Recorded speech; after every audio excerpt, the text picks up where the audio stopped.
नई नई सास बनने जा रही लक्ष्मी को उसके रिश्तेदारों ने अच्छे से समझा दिया था। दीदी देखो, सास बनना आसान नहीं है।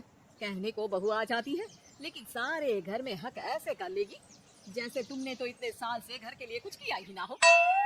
और नहीं तो क्या, मेरी वाली ने तो घर का नक्शा ही चेंज करवा दिया था। कहती है खिड़की यहाँ नहीं वहाँ करो, दरवाजा इस दिशा से खोलो और न जाने क्या क्या। अरे बताओ, 20 साल से क्या मैं गलत खिड़की दरवाजे के साथ रह रही थी? तभी वहाँ बेटी आ जाती है। हाँ माँ, और पक्का भाभी आने के बाद तो मेरा हाल बुरा ही होना है। तुम हर बात पर मुझे इग्नोर करोगी। हे भगवान, इतना सब कुछ होता है बहू के आ जाने पर, मुझे तो पता ही नहीं था। अरे एक हमारा जमाना था। अरे हमारा जमाना तो भूल ही जाओ कि सास के हाथ में कमान होती थी और हम कठपुतली। जीवन भर कठपुतली ही रहना है, पहले सास की और अब बहू की। खैर, मुर्गे की अम्मा कब तक खैर मनाती। हो जाती है बेटी की शादी और घर आ जाती है प्यारी सी पल्लवी। माँ जी चाय लीजिए। सास जो कि पहले से डरी हुई थी, हाँ हाँ लाओ लाओ। लेकिन चाय पीती ही थू, अरे इसमें किरकिरा सा क्या है? चाय में चीनी तो है ही नहीं। माँ जी वो ये बता रहे थे कि आपको शुगर की बीमारी है, तो मैंने चीनी की जगह गुड़ का पाउडर डाला है। वो शुगर के लिए ठीक रहेगा। सास गुस्से से लाल हो जाती है। मेरी जीवन भर चीनी की ही चाय पी है, तो मैं तो चीनी वाली ही चाय पीऊंगी। तुम आई और मैं नियम बदल दूं। ऐसी सास नहीं हूँ मैं, समझी? पल्लवी को समझ में नहीं आता कि सास को हो क्या गया है। अरे माँ जी हुआ क्या है, आप तो भड़क गई। तभी वहाँ ननद आ जाती है।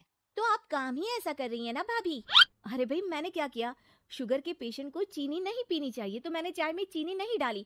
इसमें मुझे तो नहीं लगता कि मैंने कुछ गलत किया। भाभी पहली बात ये कि जबान चलाने की जरूरत नहीं है, क्योंकि हम लोगों को भी बोलना आता है। बाकी आपका क्या मतलब है कि हम लोग माँ का ख्याल नहीं रखते हैं? आपको ही सारी साइंस की नॉलेज है। पल्लवी समझ जाती है कि इन लोगों के दिमाग में बहू को लेकर धारणा गलत ही है, इसलिए वो बिना कुछ बोले वहाँ से चली जाती है। थोड़े दिनों बाद जब पल्लवी ड्राइंग रूम के पर्दे बदल रही थी, पंछी बनो उड़ते फिरो मस्त गगन में, आज मैं आजाद हूँ दुनिया के चमन में। आजाद होना तो अच्छी बात है, लेकिन हम लोग भी गुलाम नहीं है। ये पर्दे किससे पूछकर बदले जा रहे हैं, जरा बताओगी? अरे सासू माँ, जब से आई हूँ सोच रही थी कि पर्दे ठीक नहीं है। पता है, पर्दे इतने हल्के हैं कि दिन में बाहर से पूरा घर दिखता है। लोग झांकते हुए रास्ते से निकलते हैं। ये मुझे अच्छा नहीं लगता है। अरे वाह जी वाह, 5 साल से तो ये पर्दा लगा है, तब तो लोगों ने झांका नहीं। आज तुम आई हो तो लोग घर में झांकने लग गए, क्यों? अरे भाभी, आपको ये तो नहीं लगता कि आप हीरोइन जैसी दिखती हो या इतनी सुंदर हो कि लोग आपको झांक झांक कर देखते रहे? मैं भी रहती हूँ इस घर में, लेकिन मजाल है। पल्लवी सर पर हाथ रख लेती है, पर्दे लगाकर पुराने पर्दों को हटा देती है और निकल जाती है। देखा माँ, इसे कहते हैं मनमर्जी। आपने मना किया, फिर भी भाभी ने पर्दे हटा ही दिए। ठीक है बेटा, शुक्र करना पर्दे ही हटाए हैं। अरे कहीं किसी दिन ये हमें ही ना हटा दे। ऐसे कैसे हटा देंगी, हम क्या पर्दे हैं? दिन बीतते हैं और एक दिन सास और ननद वॉक पर निकली होती है कि पड़ोसन। क्या बात है, आजकल तो आप लोगों की कोई खोज खबर ही नहीं है। तरस गए हम लोग तो। अरे नहीं नहीं, बस घर पर ही रहते हैं पहले जैसे।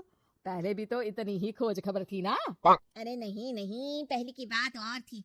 और बताओ बेटा, बॉयफ्रेंड से चक्कर चल रहा है कि खत्म हो गया? पहले तो पर्दे से दिख जाता था कैसे तुम सारा दिन टेलीफोन पर लगी रहती थी, कभी शर्माती कभी रोती। अब तो पर्दे भी मोटे लगा लिए तो कुछ ठीक से दिखाई भी नहीं देता। हाँ? नहीं मतलब कोई ना, होता है इस उम्र में। और बताओ बहन जी, बेचारी बहू से तो पहले रोज तानेबाजी होती थी आपकी। रोज देखती थी कैसे उस पर आप दोनों मिलकर बरसा करती थी। अब ठीक है ना वो? चल बेटा, ये औरत तो पागल हो गई है। अरे पागल नहीं, आदत हो गई थी। जब मन उबा तो आपकी खिड़की से झांक लिया करती थी, अब कुछ दिखाई नहीं देता तो। सास और ननद घर आती हैं, जहाँ बहू पर्दों को बदलने के लिए खड़ी होती है। अरे ये क्या कर रही हो? आपने ही कहा था ना पर्दे बदल देना। अब उस दिन तो उतारे थे, सोचा धोकर लगाऊंगी, आज सूख गए हैं तो लगा देती हूँ। तभी ननद चिल्लाती है, अरे नहीं नहीं भाभी, ठीक है ये पर्दे रहने दो। वो पर्दे कम, सीसीटीवी ज्यादा थे पड़ोसियों के लिए। समझ में आ गया अब आपको? हाँ हाँ आ गया, अब जरा चाय तो बना कर ला दे। पल्लवी सास को चाय लाकर जैसे ही देती है, चाय पीकर सांस झूमने लगती है और जमीन पर गिर जाती है। हाय रे भाभी, क्या मिलाकर पिला दिया माँ को? वो तो गिर ही गई। तभी बेटा डॉक्टर लेकर आता है। चेकअप के बाद डॉक्टर कहते हैं, ओ माय गॉड, इनका तो शुगर लेवल बहुत बढ़ गया है। क्या ये चीनी खाती है? हाँ डॉक्टर साहब, मैंने कई बार इनको चीनी की चाय और मीठा के लिए मना किया, लेकिन ये मानती ही नहीं। माँ को कुछ होगा तो नहीं ना? वो ठीक तो हो जाएंगी ना? अरे बहू की बात नहीं मानती तो क्या बेटी की भी नहीं मानती है ये? बेटा आप नहीं रोकती अपनी माँ को चीनी की चाय और मीठा खाने से?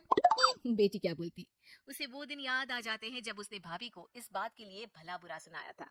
डॉक्टर के जाने के बाद, भाभी मुझे माफ कर दो, लोगों के कहने में आकर हम लोगों ने आपसे बहुत बुरा व्यवहार किया, जबकि ससुराल वालों को ये समझना चाहिए कि घर बहू का भी होता है।